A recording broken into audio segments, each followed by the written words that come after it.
Well, obviously, an operating system is a foundation for any computer system that we've sold dating back to 1982. Of course, the roots of Solaris, as we know it today, go back to the term Sun OS, so it's an operating system that dated back to 1982, and this is where Bill Joyce, one of the founders, came out of Berkeley. He was one of the founding fathers of a lot of the core technology within Unix itself, and the Berkeley BSD Unix, and that formed the foundation for what became Sun OS.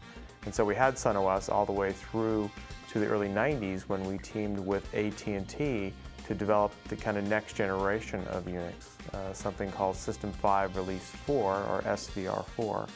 And we basically did that work for AT&T and actually created, based on open source technology, something that people fail to remember. Sun was actually a pioneer in that space, and then developed something that we now call Solaris. So in the early 90s, 91, 92, we announced our first version of Solaris that also shipped along with Sun OS. Now we've had several iterations. We're on probably this will be our 10th major iteration of Solaris. What I think makes Solaris very unique and different today and differentiates it from most of our competitors is that we have pioneered over the past 10 years using Unix in the commercial market sector. Remember that when we emerged in that space, things were based on mini computers and mainframe technology. What we've really been able to do with Solaris that's unique is take mainframe-like technology, capabilities, functionality, and bring it to the Unix operating environment. And today, what makes it very unique is that we offer all those features at a price less expensive than Red Hat Linux. If you look at operating systems across the industry right now and you try to kind of glean from that, well, what's so interesting and revolutionary about Solaris? First and foremost, if you're looking at running an operating system on the highest end symmetric multiprocessing systems out there, Solaris is clearly the leader there against maybe AIX and HPUX. But if you look even farther in the opposite direction, look out to volume systems, maybe those systems built by Dell or Hewlett-Packard or even IBM, as well as from Sun, you can see that on the x86 architecture, what's known as the industry standard microprocessor architectures out there, you can run Solaris there as well.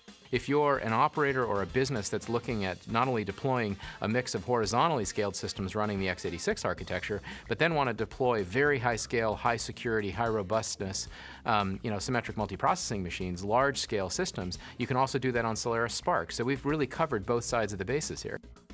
If you look at where computing has actually reached, it's reached into the farthest corners of commerce because of, number one, the scale of Solaris, number two, critically, the security of Solaris, and then number three, because the innovation that just continues to spring forth from the common base that we began from.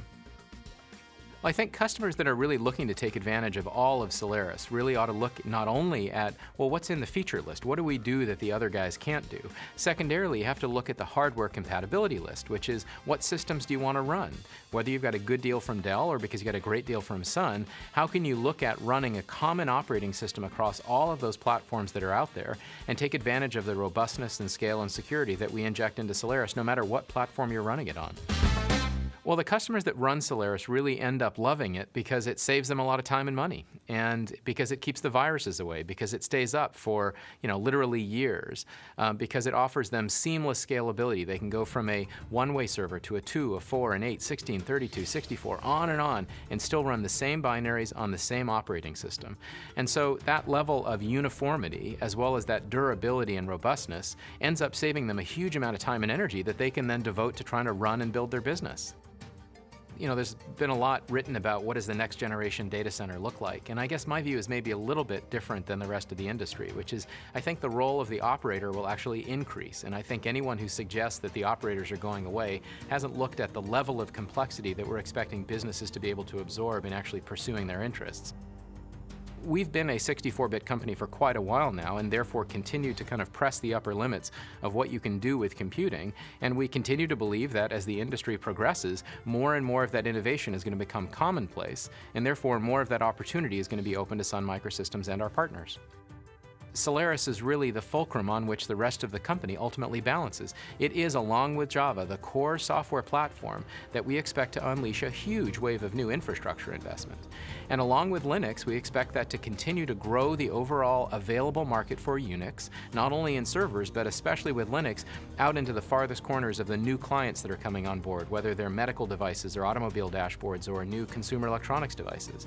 In general, Solaris really is the foundation upon which Sun Microsystems is built.